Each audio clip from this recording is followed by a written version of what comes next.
শুভেচ্ছা cricket independent television নিয়মিত আয়োজন হাউসের আতারে আমন্ত্রণ সবাইকে। আপনার সাথে রয়েছেন রুবাই ইফতেখার আর আমাদের সাথে বরাবরের মতো রয়েছেন আমাদের রেজিডেন্ট এক্সপার্ট আতার Ali Khan. Athar, welcome back. Thank you. After a long time আপনাকে অনেকদিন পর আমাদের স্টুডিওতে আজকে পেলাম। আতার, অনেক কিছু হয়ে গেছে বাংলাদেশ ক্রিকেটে, স্পেশালি লাস্ট উইকে it was very very important. Good signs for Bangladesh cricket. Good signs in a sense কে যেহেতু আমরা জানি কে শেন জার্গেনসন কোচ থেকে বিদায় নিয়ে চলে গেছেন, so they need to look for future অবশ্যই আমাদেরকে দেখতে হবে। সো ইটস ইম্পর্টেন্ট কে আমরা ভবিষ্যতে কাকে চাই।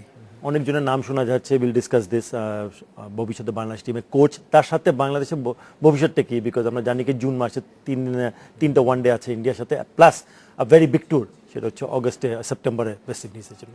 আতার, যেমনটা বলছিলেন যে বাংলাদেশের ফিউচার নিয়ে একটা কোশ্চেন দাঁড়িয়ে গেছে, তবে তার আগে জার্গেনসন যাওয়ার আগে কি বলে গেছেন সেটা একটু শুনে নিচ্ছি। গত সোমবার সকালে শেন জার্গেনসনের সাথে জরুরি সভায় বসেছিলেন বিসিবি সভাপতি, তবে নিজের পদত্যাগের সিদ্ধান্ত বদলাননি জার্গেনসন। এরপরই বোর্ড সভায় নতুন কোচ অনুসন্ধান ও নিয়োগের জন্য 5 সদস্যের কমিটি গঠন করার সিদ্ধান্ত নেয় বিসিবি। বিদায় বেলায় জার্গেনসন শোনালেন টাইগারদের দায়িত্বে তার অভিজ্ঞতার কথা। টাইগার ক্রিকেটের ভবিষ্যৎ ও ভক্তদের ক্রিকেট উন্মাদনা নিয়েও প্রশংসা করলেন এই অসি। ভারতের বিপক্ষে আসন্ন হোম সিরিজ পর্যন্ত থাকার ইচ্ছে ছিল, তবে এর আগেই শেন জার্গেনসনকে ছেড়ে দিয়েছে বাংলাদেশ ক্রিকেট বোর্ড। আনুষ্ঠানিকতার স্বার্থেই শেন এসেছিলেন হোম অফ ক্রিকেটে। 2011 অক্টোবর থেকে কাজ করেছেন টাইগারদের সঙ্গে। হেড কোচের দায়িত্বে থাকাকালীন সফলতা ব্যর্থতা দুটোই দেখা হয়ে গেছে। টেস্ট খেলুড়ে একটা দলের কোচ হিসেবে শেন নিজেকে কিভাবে মূল্যায়ন করছেন?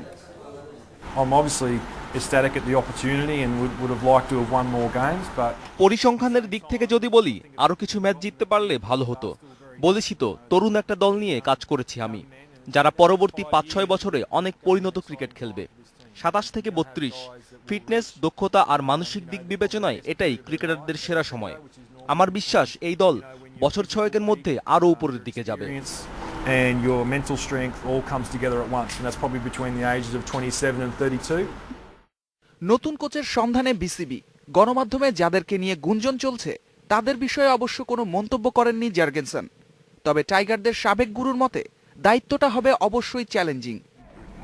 I can't really make comment on that type of stuff because it's sort of. যারা পরিকল্পনায় আছে শুনছি, তাদের নিয়ে কোনো মন্তব্য করা অনুচিত। তবে যেই আসুক, একটা তরুণ দলের সঙ্গে কাজ করার সুযোগ পাবে। এখনকার থেকে কতটা উন্নতি করা সম্ভব, চ্যালেঞ্জ থাকবে অবশ্যই। পরবর্তীতে যে আসবে, সুযোগটা হয়তো কাজে লাগাবে। আন্তর্জাতিক ক্রিকেটকে মিস করবেন জার্গেনসন, তবে এই অজি সব থেকে বেশি মিস করবেন এখানকার সমর্থক, গ্যালারির অগণিত দর্শক আর তাদের ক্রিকেট উন্মাদনাকে। Saeed Sadi, independent news, Dhaka. Happy good bye for Shane Jurgensen. কথা বলছি আতার আলী খানের সাথে। আতার, যেমনটা আমরা শেন জার্গেনসনের ইন্টারভিউটাতে দেখলাম, he sounded happy, he looked happy, but এপিসোডটা কি বাংলাদেশ ক্রিকেটের জন্য হ্যাপি হয়েছে? রুবাই, আমরা কিন্তু বাংলাদেশ টিমের পারফরমেন্স, আমরা একটু আগে পিছিয়ে চলে যাই। বাংলাদেশের পারফরমেন্সের পরে স্পেশালি এশিয়া কাপ, তারপর শ্রীলঙ্কান সিরিজ এবং অবভিয়াসলি T20 ওয়ার্ল্ড T20, এটা নিয়ে দেখার পরে কিন্তু আমরা কিন্তু ডিসকাস করেছিলাম যে somebody has to B accountable. হ্যাঁ, হ্যাপি দিক দিয়ে চিন্তা না করে আমাদের চিন্তা করা উচিত কি আসলে আমরা কি ঠিক পথে আগাচ্ছি কি না। So if by any reason, আমরা জানি কি শেন জার্গেনসন অ্যাকচুয়ালি অ্যাপ্রোচ বিসিবিকে, তা সে নিজেই মন্তব্যে জানিয়েছে কি আমি কাজটা করব না, আমাকে ছেড়ে দিতে হবে। সো দে ডিসাইডেড কে যখনই একজন ডিসাইড করে কে আমি I don't want to work, আমি যে কোনো জায়গায় কাজ না করতে রাজি না থাকতে পারি, তাহলে আই ডোন্ট থিঙ্ক সো তাকে ফোর্স করা দরকার। I think this is a good decision. আমি মনে করি যে যেহেতু সে অলরেডি বলেছে কি আমি I want to leave and আমি ভবিষ্যতে অন্য জায়গায় কাজ করতে চাই, I think that is okay, because আমাদের কি ভবিষ্যৎ নিয়ে চিন্তা করতে হবে। What is our next step? Next step is to find a right coach বলতে গেলে কে আমাদের ডেভেলপমেন্ট, আমরা যদি কথা বলে গেছে যেটা শোনার আগে, যাওয়ার আগে শেন জার্গেনসন বললো কি mental and physically strong side, আমার ভবিষ্যৎটা খুব ভালো, youngster, but he had some time to work with them. হ্যাঁ, তার সাথে ব্যাড ডেজও ছিল, গুড ডেজও ছিল, বাট আমাদেরকে এক পর্যায়ে গিয়ে আমাদেরকে একজনকে দরকার যে আমাদেরকে consistency in improving in all three departments. এটা দেখতে চাই। জাস্ট টু ইন্টারাপ্ট ইউ, যে যখন আমরা শেন জার্গেনসনের দিকে ফিঙ্গার পয়েন্ট করছি বা we are holding him accountable for all the mishaps or most of the mishaps in the last 6 months. তো একটা প্রশ্ন কি চলে আসে না যে তার অ্যাপয়েন্টমেন্টটা যখন হয়েছে তিনি কিন্তু বোলিং কোচ ছিলেন, Bangladesh cricket board did not go for a specialist coach, অন্যান্য কোচের সন্ধানে যায়নি, জার্গেনসনকে কিন্তু প্রমোশন দিয়ে হেড কোচ বানিয়ে, সেটাও কিন্তু কারণ ছিল। কারণ ছিল, কিন্তু এই অ্যাপয়েন্টমেন্টটাকে নিয়ে কিভাবে দেখছেন বা কি বলবেন? না, এই অ্যাপয়েন্টমেন্ট তোমার প্রশ্ন হচ্ছে কি তাকে বোলিং কোচ থেকে হেড কোচটা করার জন্য কারণটা কি? কারণটা কি? কারণ আমরা যদি এখন তাকে কোয়েশ্চেন করি তাহলে আমাদের কারণ কারণ কারণ অবশ্যই আমাদের সামনে আছে। যদি আমরা দেখি কি লাস্ট 2 বছরে যে কোচিং হেড কোচ হিসাবে কাজ করেছিল, সেটা ওয়েস্ট ইন্ডিজ ট্যুরে 3-2, আমরা কিন্তু বারবার একই কথা বলি কি আমরা 1 ডে সিরিজটা খুব ভালো খেলেছিলাম, 3-2 জিতেছিলাম, নিউজিল্যান্ডের সাথে 4-0 আমরা জিতেছি, শ্রীলঙ্কা দিকে আমরা একটা T20ও জিতেছিলাম, একটা টেস্ট ম্যাচ ড্র করেছি, এদিকে ওয়েস্ট ইন্ডিজের সাথে এবং নিউজিল্যান্ডের সাথে টেস্ট ম্যাচ একটা আমরা ড্র সিরিজ খেলেছিলাম নিউজিল্যান্ডের সাথে। সো এই কারণে জন্যই ডিসিশনটা যখন দেওয়া হয়েছিল তাকে হেড কোচ হিসাবে, then he prove that yes he is more than capable of producing the result. আমরা কোচ কেন, why do we decide on someone as a coach? আমরা অনেকজনের নাম শুনতেছি, কারণ মাইকেল বেভেনের নাম শুনছি, আমরা হাতুরি সিং এর ফ্রম শ্রীলঙ্কার কথা শুনছি, আমরা অ্যান্ডি ফ্লাওয়ারের কথা শুনছি। So you have to decide, বোর্ডে যে 5 জনের যে কমিটিটা আয়োজন করেছে কি তারা ডিসাইড করবে ভবিষ্যতে কে কোচ হতে পারে, দ্যাট ইজ দেয়ার রেসপন্সিবিলিটি, কে আমাদেরকে কিভাবে এগিয়ে নিয়ে যাবে। এগিয়ে নিয়েছিল Shane Jurgensen, but then he had a downfall in terms of performance বলতে গেলে তার পারফরমেন্স নয়, টিম পারফরমেন্সটা কিন্তু ভালো ছিল না, আমাদের যে আশাটা ছিল ওইভাবে পূর্ণ হয়নি। So that somebody has to B accountable. lot of teams have lot of coaches, lot of big coaches, but যখনই পারফর্ম করে না, যে লাস্ট টাইম যেটা আমি অ্যান্ডি ফ্লাওয়ারের কথা বলতে পারি, আমাদের সামনে আছে কি অস্ট্রেলিয়াতে সে যখন অ্যাশেসটা হেরে যায় তখন he had to leave the seat. So that is the trend, কে আমার টিমের কাছে যদি টিমের আশার মতন যদি প্রমাণ যদি না করতে পারো, then you have to go forward and take it from there. আরেকটা ব্যাপার আমরা যদি দেখি যে শেন জার্গেনসন কিন্তু তার চলে যাওয়ার পেছনে যে কারণগুলো দেখিয়েছিলেন, specially the criticisms BCB board পরিচালকদের কাছ থেকে উনি রিসিভ করেছেন, মিডিয়া থেকে রিসিভ করেছেন, ওয়াজ দ্যাট ভ্যালিড বা তার এই কারণটা কি যথেষ্ট স্ট্রং? আমি মনে করি না, বিকজ আমি মনে করি কি it's a very fragile situation. Fragile in a sense কি যেহেতু specially this part of the world, আমরা যদি সাবকন্টিনেন্টের কথা বলি, স্পেশালি বাংলাদেশে যদি কথা বলি আমরা, কিন্তু আমাদের কিন্তু আশা প্রত্যাশা ইনক্রেডিবল, মানে সবসময় কিন্তু অনেক উপরে, কে আজকে আমরা ভালো খেলেছি কালকে কিন্তু আরো ভালো খেলবো, এটাকে সবসময় থাকবে। বাট যখনই জিনিসটা হয় না তখনই কিন্তু একটা ধাক্কা লাগে, তখনই কিন্তু মনে করে কেন হচ্ছে না। So then the media gets involved, then the board gets involved, then former players like us gets involved. আমাদের নিজের মন্তব্য দিকে হ্যাঁ এটা করলে ভালো হয়, এটা করলে খারাপ হয়। So I think whoever comes in, যেই আসুক ভবিষ্যতে, তাদেরকে তো চিন্তা করতে হবে what kind of trend আমরা কি সেট করেছি। লাস্ট টেস্ট ম্যাচ ক্রিকেট আমরা 2000 সন থেকে খেলছি, এবং 2000 সন থেকে আমাদের কয়েকজন কোচ আসছেন এবং চলে গেছেন। So he has to understand, আমাদের মেন্টালিটিও কিন্তু চিন্তা করতে হবে, এবং it is important. You can just come and do the work, আর যদি পারফর্ম করতে পারলে আলহামদুলিল্লাহ, পারফর্ম না করতে পারলে আচ্ছা আমি চলে যাচ্ছি, তা you need to set certain trend.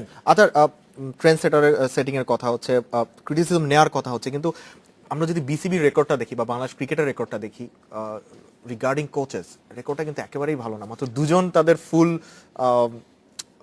টেনিওরটা fulfil করতে পেরেছিলেন, Jamie Siddons and Dav Whatmore. The rest of them could not, এবং they had to leave early. Dav Whatmore তো 2 বছর পরে 2 বছরের এক্সটেনশনও ছিল। সো বিসিবি কে আপনার কি মনে হয় যে এখন whoever maybe the coach is, Michael Bevan হোক, হাতুরা সিং এ হোক বা নতুন কেউ হোক, আরো বেশি প্রফেশনাল হতে হবে কোচদেরকে ডিল করার ব্যাপারে, to give them a new agreement or the policy maker, আমাদের পলিসি মেকার হচ্ছেন BCB. So the policy makers has to make. Do you think they're professional enough regarding the coach handling of their coaches? Handling of coaches, yes, absolutely. Rubaiyat, আমরা discuss করছি কেন? Because যেহেতু Shane Jurgensen has gone away. For just for a moment, if you think that সে যদি এখন আজকে যেত না, আজকে আমরা কিন্তু এই নিয়ে আলোচনা করতাম না, because that's maybe he has better opportunity to go somewhere else. Maybe সে অনেক সময় কাটিয়েছে বাংলাদেশ টিমের জন্য এবং চেষ্টা করেছে, কিন্তু পারছে না, হয়তো বা এখন দেখে বলতে পারছে না, কিন্তু আশা করছে কি অন্যজন এসে চেঞ্জ করে দিবে। I think forget this, BCB has to be strong. আর তাদের যে পলিসি মেকার্স যারা আছেন, যে পলিসি ক্রিয়েট করবেন, কি যাদের সাথে বসবে, কি আমরা কি চাই। If I want to open up job description two anybody, তা আমি যদি সিটে বসে থাকি তাহলে আমি জিজ্ঞেস করবো যে আই হ্যাভ টু নো, আমাকে জানতে হবে কি আমি আসলে কি চাইবো। And this is not quick decisions, this is not short term goals, this has to be long term goal. এবং লং টার্ম গোলের মধ্যে আপস অ্যান্ড ডাউন থাকবে, but there has to be glimpses of hope, আশা থাকবে কি হ্যাঁ কিছু একটা ভালো হচ্ছে। এইটা যদি থাকলে I think you need to continue with the coach for that tenure period, but then again policy makers has to make their own decisions. Athar policy মেকারদের কথা হচ্ছিল, আমাদের one of our policy makers Faruque Ahmed selector, তিনি India series নিয়ে কিছু কথা বলেছেন, সেটা শুনবো, তবে তার একটা বিরতি নিয়ে নিচ্ছি। নিতে হচ্ছে ছোট্ট একটা বিরতি, ফারুক আহমেদের কথা নিয়ে ফিরবো, সাথেই থাকুন।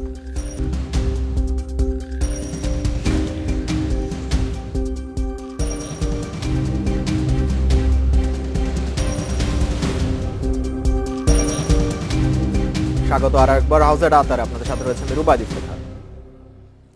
ভারতের বিপক্ষে হোম সিরিজে দলে পরিবর্তনের ইঙ্গিত দিয়েছেন প্রধান নির্বাচক ফারুক আহমেদ। হেড কোচ পাওয়া না গেলে ভারতের বিপক্ষে হোম সিরিজে অন্তর্বর্তীকালীন কোচের উপরে আস্থা রাখবে বাংলাদেশ ক্রিকেট বোর্ড, মনে করেন সাবেক এই অধিনায়ক। ভারতের বিপক্ষে হোম সিরিজের বাকি 1 মাস। ওয়ানডে সিরিজটির জন্য জাতীয় দলের ক্যাম্প শুরু না হলেও বেশিরভাগ ক্রিকেটারই আছেন খেলার মধ্যে। এ মাসেই ওয়েস্ট ইন্ডিজ সফরে যাবে এ দল। জাতীয় দলের ক্রিকেটারদের প্রাধান্য দিয়েই দল গড়েছেন নির্বাচকরা। এ দলের ওয়েস্ট ইন্ডিজ সফর ভারত সিরিজে কাজে দেবে বলে মনে করেন প্রধান নির্বাচক। এদিকে সাবেক কোচ শেন জার্গেনসেনের শূন্যস্থান পূরণ করতে কাজ শুরু করেছে 5 সদস্যের কমিটি। ভারতের বিপক্ষে সিরিজের আগে হেড কোচ খুঁজে পাওয়া না গেলে অন্তর্বর্তীকালীন কোচেই সমাধান খুঁজতে পারে বিসিবি। একটা কোচ তো ডেফিনেটলি দরকার, coach is important factor, but at the same time এটা তো আসলে এটা বিচ্ছিন্ন না, তো আপনার টিমটা খেলছে, জাস্ট ওয়ার্ল্ড কাপ খেলেছি, টি20 ওয়ার্ল্ড কাপ খেলেছি, তার আগে শ্রীলঙ্কা এশিয়া কাপ খেলেছি আমরা, তো টিমটা তৈরিই আছে। হ্যাঁ, আপনি একজন প্রশিক্ষক দরকার যে আপনাকে টিমটাকে মোটিভেট করবে, গেম প্ল্যান দেবে। সেটা আমরা অন্তর্বর্তীকালীন আই এম শিওর, যদি কম সময়, যদি আমরা বলছি কম সময়, যদি এর মধ্যে না হয়, আমার মনে হয় এই 3টা ম্যাচের জন্য খুব একটা বড় ফারাক হবে না আমার মনে হয়।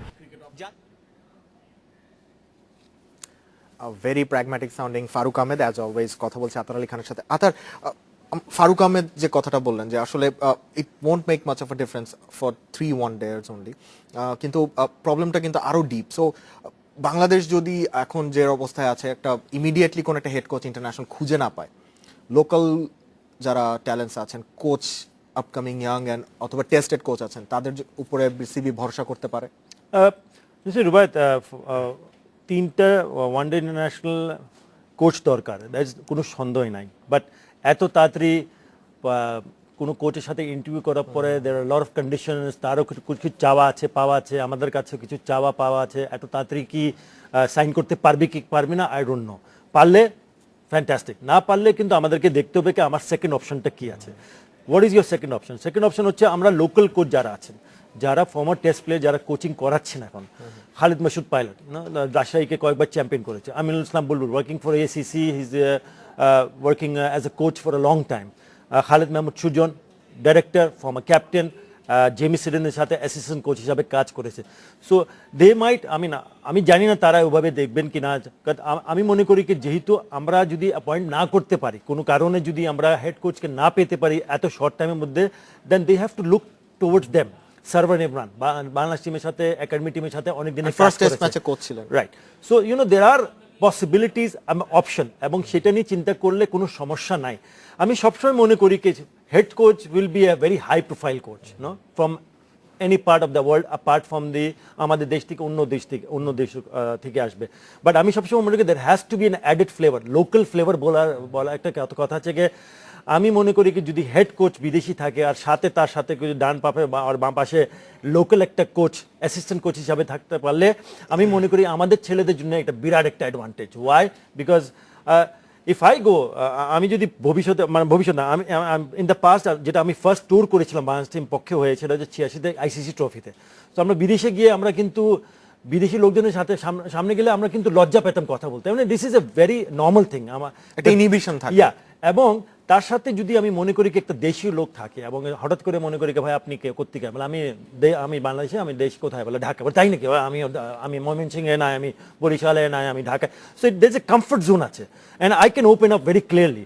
এবং আমি মনে করি কি yes, national team is all professional, but it will certainly give a different angle কে আমরা যদি একটা হেড কোচ নেওয়ার সাথে আমরা একটা লোকাল টপ লেভেল কোচের অ্যাসিস্ট্যান্ট হিসাবে তার সাথে থাকবে। আর শুধু ন্যাশনাল টিম না, বিকজ ফারুকের কথা 100% সঠিক, game planning, strategy, motivating, 3 things the head coach does with আমি তো ন্যাশনাল টিমকে আমি ব্যাটিং করতে আমি শেখাতে পারবো না, বোলিং করতে আমি শেখাতে পারবো না, but I can fine tune করে, আমি যদি হেড কোচ থাকি আমি ফাইন টিউন করতে পারি। দরকার কোথায় আমি মনে করি এজ লেভেল গ্রুপে, যেখানে আন্ডার 16, 17, 18, 19 যারা ভবিষ্যতে বাংলাদেশ টিমে খেলবে, academy team, I think that's where Bangladesh team or the Bangladesh cricket board has to concentrate. এখানে কনসেন্ট্রেট করে get one of the top coaches for the age group level, যা যে তৈরি করে দিবে, মেন্টালি অ্যান্ড ফিজিক্যালি স্ট্রং করে দিবে, সো দ্যাট যখন স্টেপ আপ করবে আন্ডার 19-এর জন্য, এই টিমের জন্য, একাডেমি টিমের জন্য এবং ফাইনাল ন্যাশনাল টিমের জন্য, they will be well prepared to come up against the best of the best, so that they can perform well. আমরা জাজমেন্টের কথা যদি বলি, তা আমরা কোথায় জাজ করি প্লেয়ারকে? ডোমেস্টিক কম্পিটিশনে। এখন আমাদের ডোমেস্টিক কম্পিটিশন চলছে, বাট ডোন্ট ফরগেট, আমি বারবার একই কথা বলে আসছি, ডোন্ট ফরগেট কি ডোমেস্টিক কম্পিটিশন এবং international competition is a big difference আমাদের জন্য, নট আমাদের জন্য, সবার জন্য। You know, the moment you step into international arena, it's a different ball game, it's a different ball game, different pitches, quality players. Domestic competition, yes, there is quality, there is good pitches, there is everything, but international and domestically, big difference. So, আতার, আশা করব বাংলাদেশ খুব শিগগিরই একজন international মানের coach খুঁজে হয়ে পাবে যাবে যে ইনশাআল্লাহ। টিমটাকে ফাইন টিউন করতে পারবে। থ্যাংক ইউ অ্যাজ অলওয়েজ আতার আলী খান, আজকের সময় একেবারেই শেষ। আজ এ পর্যন্তই, আবারও দেখা হবে সামনের সপ্তাহে, কথা বলবো ক্রিকেট নিয়ে। ভালো থাকুন, সুস্থ থাকুন।